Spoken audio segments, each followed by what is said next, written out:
just to reflect on the year that was. It's a really sacred journey. So I want to share that with you, some of the things that I've experienced this year. And I invite you to do the same. Just maybe go through your photos or just reflect through the month, go through your calendar, however you like store information of things you've done, or just sit there and just like meditate on it, reflect on it.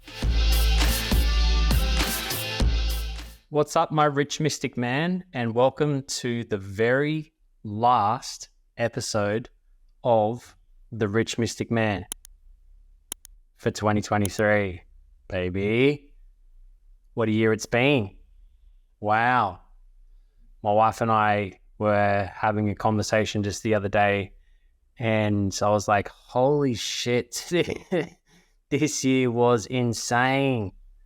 And I really feel like I lived about 10 years in one. Actually, it felt like every month was a year. You know, what we did, what we achieved, what we completed, the money we made, the impact we had. It was wildly insane. And so one thing that I like to do, and I invite you to journey with this with me, is to do a recap. I think it's a powerful way to end the year. This sort of, for me anyway, comes up organically. It's like, it's not something I've forced myself to do, or it just sort of, it comes up quite organically, where it's sort of, we're approaching a new year. And so we begin to reflect on the year that was. And so I think sometimes things can, you know, you talk to people, they're like, oh man, I'm looking forward to next year. They're like, oh, why is that? And they're like, oh, this year's just been, it's been hectic. I just, you know, it's sort of like blow after blow. I was like, oh, okay. And I was chatting to a friend about this the other day, and I was like, well, my year's been epic. And I was like, there has been some pretty, you know, rough times. Like I just literally did 2 weeks. I feel like I'm coming off the back of it now. Just like super low energy, fever, cough, oh, you name it. It was wild, right? So I could look at that and go, wow, man, what a shit year, or what a shit month, or what a shit week. But then it's like, at the same time, there's amazing stuff that happened. And when I shared that with a mate of mine, he was like, actually, yeah, this year was pretty epic. So I think we could sort of maybe sometimes just focus on the good stuff, or maybe just focus on the stuff that hasn't gone well. You know, even some of the past years that we've had, there's been some things that have happened, you know, like lockdowns and other things like that, you know, it can be perceived as a bad thing. And I get it. But amongst that, there's so much blessings. Even last year, my brother passed away, which was really challenging. And at the same time, there was so many blessings and so many magical moments. Actually, I was just out at lunch about an hour ago, reflecting on that as I was going through this process, and really reflecting on that and just thinking about my brother. And then also thinking about the magical moments we had the last 2 months of years with us at the hospital, just really challenging, confronting, but also like lots of beauty, lots of love, lots of like connection, lots of like realizing how much love I actually do have in my heart for my brother and my family, you know, so, and for my life, and realizing like, fuck man, life is short. Like literally, it was 3 years ago, yesterday or the day before, that my brother got the news, or he shared the news with us, his family, that he was diagnosed with cancer. And 2 years later, he dead, gone. So I think death affects people in a different way. And I know for my wife, my brother passing, that was like the big wake up call for her, was like, well, the big realization for her was like, holy shit, like literally a year ago he was here and now he's gone. Like it can just come and go like that, right? And so how are you living your life? How are you living your life? And so let's reflect on the year that was. And I'm going to do this by sharing with you some of I just went through my photos, and it just triggered lots of memories of the year. It was really cool looking back. And one of the first photos was a photo of my daughter, who's just turned 3 this year, Ava. And just to see how much she's grown in 1 year. Like she was 2.5 then. Her birthday's in June. It was in January. She was 2.5, and now she's 3.5. And just to see like 1 year, like she was just a little bubba back then, you know, now, you know, still a little bubba, but like she's just growing up. And so just to reflect on the year that was it's a really sacred journey. So I want to share that with you, some of the things that I've experienced this year. And I invite you to do the same. Just maybe go through your photos, or just reflect through the month, go through your calendar, however you like store information of things you've done, or just sit there and just like meditate on it, reflect on it. So let me share some of the things that's happened in my year, and to give you an idea of like what's also possible when you really choose to go all in and also choose to play a bigger game and also choose to free yourself financially. Like, I was only just having a moment. I went down to get a burrito and driving back, and I was just like right now I'm winding up and I'm going to take a month offline. So I still have this podcast going out. I still got my team, putting out content and things like that. You'll still see me online, but I'm just taking the month off, and I know that I'll get paid lots of money, and it'll support me in my lifestyle. And so it really is a blessing, because sometimes we have a healing crisis. We have something that happens in our life where it's like I just don't think I can. I don't want to work. And yes, we have our responsibilities and things that we have to do, of course, as do I. Even within financial freedom, there's still things that I still do and still choose to do and still commit to and things like that. And it's also great to have the ability to just go, you know what, man, taking this week out, or taking this month out, or taking a year out. That's what I did a couple of years ago when I was a year and a half ago now. I just pretty much took a year pretty much out. There's still things I did, but it wasn't much. It was minimal. I said, Christy was asking me questions yesterday. She was asking me about Christmas. I was like, Christmas and things we're doing. I was like, you know what? I was feeling really rough. I was like, I do not have the motivation to even think about that right now. Like, I don't have the capacity. And I said to her, I was like, babe, have you ever seen me like this? Like, so unmotivated. And she's like, yeah, remember that year? And I was like, oh yeah, that's right, I took a year out. And she's like, yeah, then you were like this the whole year. And I was like, oh, I was too. I was like, nah, not doing that, nope, no thanks, no. Which is really cool. So anyway, so let's look at my year. So I'm going to pull out my notes. Give me one moment. So we started the year, and this is sort of in order, not really in order, but we started our year with the family holiday in Foster, New South Wales. Then Christy and we hosted the Live Free Masterclass, and then launched the Live Free 9-month Mastermind. It's the first time we've ever done that. And we guided 27 people into success in 2023 over 9 months. We started February, I believe, and finished up just in November. I think it was 20, this might have been 25. It was 27 in the group, including Christy and I. So around 25 people. We had stacks of amazing days at our land, and we've now named her Gila. I launched the Rich Mystic Man, and had the Initiate 12-week experience with the medicine retreat at our land in April, on April Fool's Day. We also finished our house that we're building out there. I did the second event, the Rich Man, with 12 men, and also hosted that retreat at our land, now named Gila. We then launched the Rich Mystic Man 12-month container. I keep saying we, because oftentimes it's like my wife and I, but this is just me. But when I say we, I guess it could also be the men in our community that we launched this together, because any type of container is a collaboration. It's, I'm guiding it, and I'm hosting it, and it needs participants for it to work effectively. So I launched the Rich Mystic Man 12-month container with 14 other men.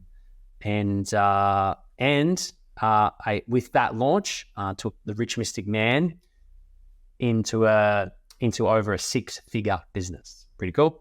I sold our Jeep and bought a new Ford Ranger. And with the money from the Jeep, I invested that into my producer, and I wrote an album with Johnny Sonic. And yes, we did around about 12 songs, I believe.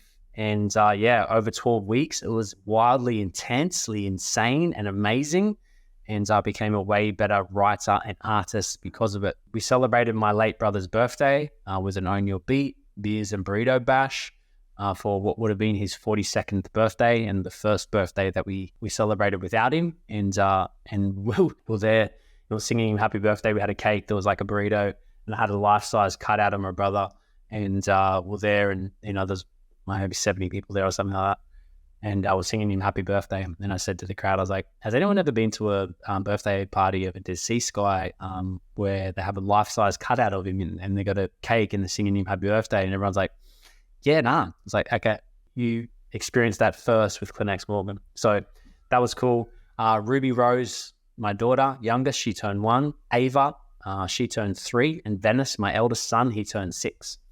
I took my health to another level. I drank too much alcohol. It happened at Sweden for the first, and this is the first thing I ever did. I got drunk before a set. Never again will I drink before a set, and I think never again will I ever drink alcohol. It's just, it was not a good combination. I don't know how rock stars and stuff would ever do that. But I just completely, it was painful. And drank too much before my set. And then I pretty much have cut alcohol from my life since then. I did a 7-day enzyme cleanse. And you wouldn't believe some of the shit that was coming out of my body, literally stuff out of my liver, like a cup of like stone, not a cup. Cup's probably a bit of exaggeration, maybe like a quarter of a cup, maybe half a cup. We held an event for over 50 of our Enagic leaders in Bali. We went to an event, Balaj, my mentor, was hosting with our team in Vegas, and went to the Enagic 49th anniversary event and got awarded -5, 682-5, which is the prestigious rank within our business, on stage in front of over 2,000 people. We stayed in a $40,000 USD per night villa. It was like in a casino. We stayed in a $40,000 per night villa in Vegas. It's called a villa. My wife and I ranked up in our Enagic business and went 682-5, 682-4 twice, and also 682-3, which saw an increase of about 50% in our monthly bonuses. And we got some really amazing, life-changing title bonuses. So you get a bonus for achieving that rank. We also achieved our biggest month ever in the business. One of the months where one of those bonuses hit. At the start of the year, we actually bought a house in Mooloolaba, and we did a full renovation. We invested about $250K into the house, backyard, landscaping, and making an epic transformation. I also built this man cave. We also took full ownership of our property in the Byron hinterland, and we did a full rebuild of that house there and turned it into a full retreat center. And we've got an ice bath, we've got a sauna there, we've got the tree house there, we've got heaps of other cool little things, and it's only just begun. And it's a really beautiful place, which, like I said earlier, we named it Gila, which means water in Aboriginal language. And because it's a really powerful, sacred creek that runs through there, and the water in it is just purely healing, and water runs through all of us. And we are 70% water, and we have a water business, and water is our mission. My wife and I celebrated our 5-year wedding anniversary and 8 years of being together. And we spent 3 nights at a luxury resort in the Daintree at Mossman River. And that was incredible for our relationship, incredible reflecting back on 5 years of being married, 8 years of being together, and just really, it took just deepened our love. Like, it was a really profound healing experience. And it was also one of the reasons why we named our land Gila, was because the place we went to up there was called Healing Waters Spa. And I was like, there was really something magical in that water. And the same thing with our land. So we thought it was appropriate to call her Gila. And it really deepened our relationship, and really honored the 5 years we'd spent together, and then really recommitted to the next 5 years. I launched the Rich Mystic Man podcast. Boom, boom, boom. Thank you, guys. And I have been delivering a podcast every week, except for, I think I missed 1, maybe 2. I went hunting for the first time and shot, skinned, and butchered and ate my first ever deer. Thanks, Frank. That was an epic experience. I drank coffee, gave up coffee, took it up again, and now I realize I feel better without it. So now I'm off it again. We held the first ever Wild and Free Festival in Sweden with 150 people in Stockholm. The very first ever business music festival, and I did a set of 16 songs, then had a solo trip with a few friends and leaders in our business to Ibiza, where I partied and had some of the most powerful, insightful experiences, connecting me deeper to water than ever before. And Sweden was amazing. It was something next level. We had people traveling from all over the world. We had this event there. There was so many synchronous, crazy, bizarre experiences happening, like how the transformation from when I was there 8 years ago to then. I shared that story on a podcast, but it was wild. End of the year, we held a yacht party in Sydney for all our 6A and above leaders, which 6A is to reach 6A is $300,000 US in sales volume, and you receive over 100 in commissions, 100K. It's quite a powerful leadership position. We had over 100 leaders, and there's more than that, all that from around the world that are in our team, but they couldn't make it because it was on the other side of the world. And that was amazing. Also, too, I laughed a lot, cried a lot, did so many mentoring calls, called people forward, made a lot of money. In fact, made more money than most would in a decade or more. I cried a lot. I missed my brother a lot. I cried many tears for him. I set up my man cave with a full-size photo of him, and now always with me in my man cave. Connected with my wife more than ever, and took our relationship to another level. Had so many priceless moments with my children, watching them grow and being super present with them. I delved deep into the gene keys and even hired my very own business oracle, working with me on my mission, and hired a wizard on my council and also a 5D business coach. And love working with them all and upgrading my brand, my vision, my mission, and myself. And I had some of the greatest healing experiences of my life.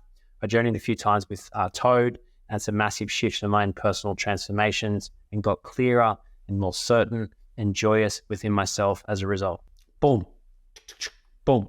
So that's just a small timestamp of a few of the key things that happened throughout the year. Obviously within that, many magical moments, many tears, many breakdowns, many breakthroughs, many hard conversations, many leadership moments that, with leadership, it's always like, what's good, what's not, and some you're proud of and some you're not. And so there was many of those as well. And but I feel overall 2023 was a really profound year, and I know a lot of people felt the same way, and also feeling like it's a small taste of what's to come in 2024. And so my invitation to you, my brother, is to reflect on the year that was and take a timestamp and just reflect back on and some of the key elements that you've had, some of the breakthroughs you've had, some of the insights you've had, some things you've learned, some things you've let go of, some things you've shifted, and be proud of yourself for whatever those achievements are, and don't compare yourself to what I've done, and also use it as inspiration for what's possible. Because like 9 years ago, when I was doing this exercise, even Christy and I reflecting back on our relationship, like we went to Harvey Bay just recently, like last couple of weeks. And we also went there 9 years ago when we first met. And when we went there last time, I didn't have a car. She had this car that was consistently breaking down and she was living out of it. And now this time we went back with our family. We have a car, we have a couple of houses. We also have a super successful business that pays us every month, whether we do anything or not. And how quickly life can change when you really decide and put the car in drive and hit that acceleration pedal and hit it really hard and drive really hard and fast, and make lots of mistakes as you go and figure shit out and decide to really play at a totally bigger game. So the invitation is there. Use it as inspiration. And then the next phase of this, which I'll bring to you next year, next week's podcast, is then getting clear on the sights for 2024. So until then, start to ponder, go, okay, what do I want to create? Like, what do I want to see? What do I want to experience? What do I want to live? How do I want to show up? What do I want to let go of? And start to just ponder these questions, and then I'll take you through a bit of a deeper process in the next podcast, the next episode, which will come out to you next week, and we'll set you up for a really powerful 2024, baby. Big love. Happy New Year. Happy New Year.